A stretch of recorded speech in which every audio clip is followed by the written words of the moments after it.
Apostle Ndura Waruinge is my name from the synagogue. The synagogue is in Nairobi, capital city, Haile Selassie Avenue in Railway Lane. We're in the building called Coffee Plaza, adjacent to Kahawa House, right opposite the Easy Coach stage. Today is the last day, as we could call the last day, the 365th day, 65 days. I know you have gone through many things around your life. You've had your challenges. Life has been perhaps difficult. Life hasn't been good as you could have wanted. You had made a lot of writings during the 2023 December.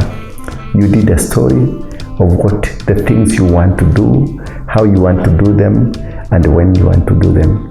Somehow these things didn't work. Maybe one worked, two worked, or even none.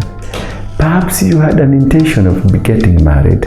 Perhaps you had an intention of starting a business. Perhaps you had an intention of starting a ministry. All these things could have been, maybe they worked out or they failed not to work. Maybe things, when you are doing all these writings, you had a very positive mind of how things will happen. And perhaps you are working well, things were doing well, your business was good, your ministry was good, your marriage was good. But unfortunately, despite you praying, despite you being where you took yourself to, things went south and nothing worked. And in any case, it went worse to worse to worse. Painful. And you're crying. Someone maybe stained your heart. Someone maybe deliberately hurt you. Someone maybe accidentally stepped on your toes. Someone maybe came and talked about you in a bad and negative manner. You had high hopes with that person, that man, that woman. You had high hopes on that business. You had high hopes on that ministry. You had high hopes on everything that you wanted to do. But things didn't work. But again, despite the things not working, you've been to church. You've never missed church. Sacrifices you've given, tithes you've given, offerings you've given. But nothing worked. I want to tell you one thing. There are people who didn't even manage to see the end of 2024. You're lucky you're still alive. You can complain, you're making noise, yes, which is good. But there's somebody who is in the grave who is not making any noise. There is somebody who is in the hospital just lying there, cannot be able to do anything. I want to encourage you. 2025 will be better. 2025 is another step. Maybe for all those things that you planned to do 2024 was a ground, a foundation to where you are to achieve something. Do not be faint. Do not be dismayed. God says, and he told Joshua, do not be afraid, for I will be with you. Do not be dismayed, nor fearful, for I'm going to walk with you. He told Moses, I will be with you. I will walk with you all over. But remember, despite God had promised Moses that this is going to happen, Moses and his team stagnated in the wilderness for 40 years. These things do happen, and they are not meant to destroy you. Because the Bible says, I got good plan. Nice, good plan. Plans not to destroy you, but plan to make you that prosperous person. Plan that to make the vision that he put unto you to work. A plan to make you travel to many nations in the world. A plan to make your ministry flourish.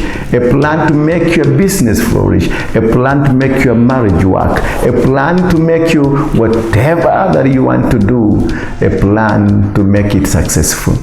That is what God says, that he has got good plans. Plans not to destroy you, plans not to bring you down, but plans. The Bible says in the book of Psalms, Let me read with you in the book of Psalms, chapter number 51. The Bible says that create in me a clean heart, O God. And this is how it says, verse number 1. And this was written to the choir master, a psalm of David, when Nathan the prophet went to him after he had gone into Bathsheba. He said this to God, have mercy on me, O God. That is the prayer. According to your steadfast love, meaning God has not abandoned you. God has not left you down. God has not left you. He's still with you. He called steadfast love, a love that is unending love. He said, have mercy on me, O God, according to your steadfast love, according to your abundance of mercy, that still God has mercy on you. Don't be dismayed. Do not be afraid. Do not be disturbed. Do not think like God has abandoned you. God has not. He still has mercy on you. Blot out my transgression. Wash me thoroughly from my iniquities. That's a prayer that perhaps maybe God is looking at also the iniquities, that you need God to wash you, to cleanse you, to make you clean, to make you and cleanse me from my sin. It's a confession. Let us do that confession, that God is waiting to hear. What are you about to say? What are you saying about it? For I know my transgressions and my sin is ever before you. Against you, you only have I sinned and done what is evil in your sight. You know what? Could it be that it is because of the transgression that you delayed your miracle? Could it be it's because of the sins around you, sins that were committed by your parents, sins that were committed by the people ahead of you, sins that were committed in your community, sins that were committed by your country, sins that were committed by your president, sins that were committed by somebody who's senior than you? That it maybe could it be that is what making you suffer, that's making you face the challenges? But God is here because He has got mercy and He also got love. He is going to blot you out from the transgression. In verse number 5, the Bible says, behold, I was brought forth in iniquity. Behold, I was brought out in iniquity. That the foundation, the core foundation of my life, the core foundation of what I am, it is all grounded by the iniquities that I found with my parents, with my great parents, with the society where I live, in the land that we are in. Whatever that is happening around me is because there is something that is tied to it, and this is what is causing me pain. I am praying that God may give you the understanding to know that, and in sin did my mother conceive me. Could it be you are conceived in sin by your mother? Conceived, not birthed, but conceived. The day your mother, your father went to bed to produce you, maybe a sin was conceived. Behold, you delight in truth in the inward being, and you teach me wisdom in the sacred heart. May you seek that wisdom of God in the sacred heart. God said He will never forsake you. He will never leave you.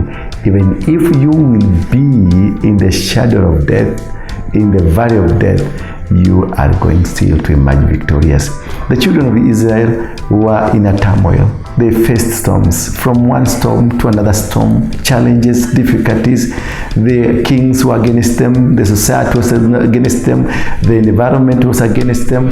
But at the end of the day, the promise of God upon them came to be fulfilled. Joshua won every battle, conquered every battle. Despite it was so difficult for him to win these battles, he had to fight.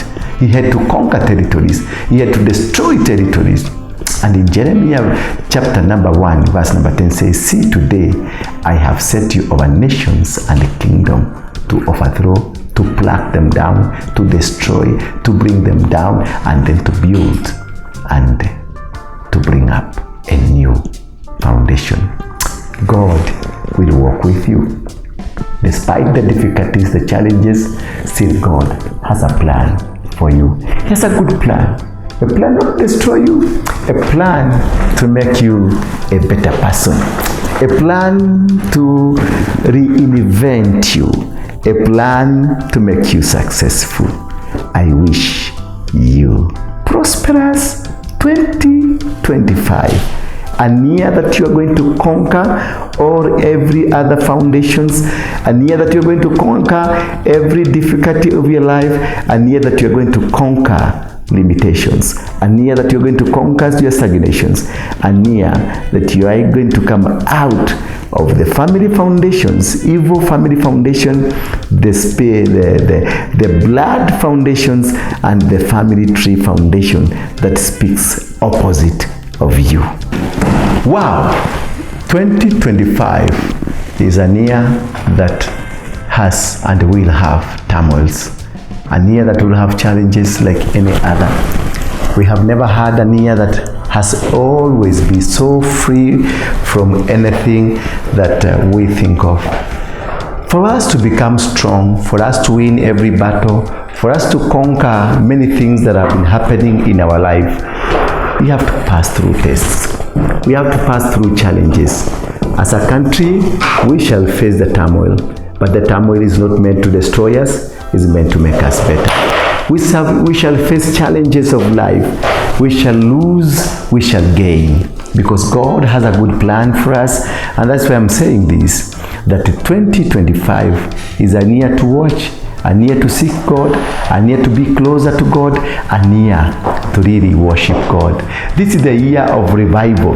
This is the year that the demonic forces will be destroyed. This is the year foundations will be brought down. This is the year that you are going to be lifted as a country, and the country will become superpower, the whole world. Kenya has been selected just basically because of the revival. And therefore, Kenya being a territory where God has chosen that is going to put his revival back, his word back, his glory back to mankind, and where we are going to have the King of Peace in Kenya, meaning every person, our society, our country shall be brought back to the glory of God.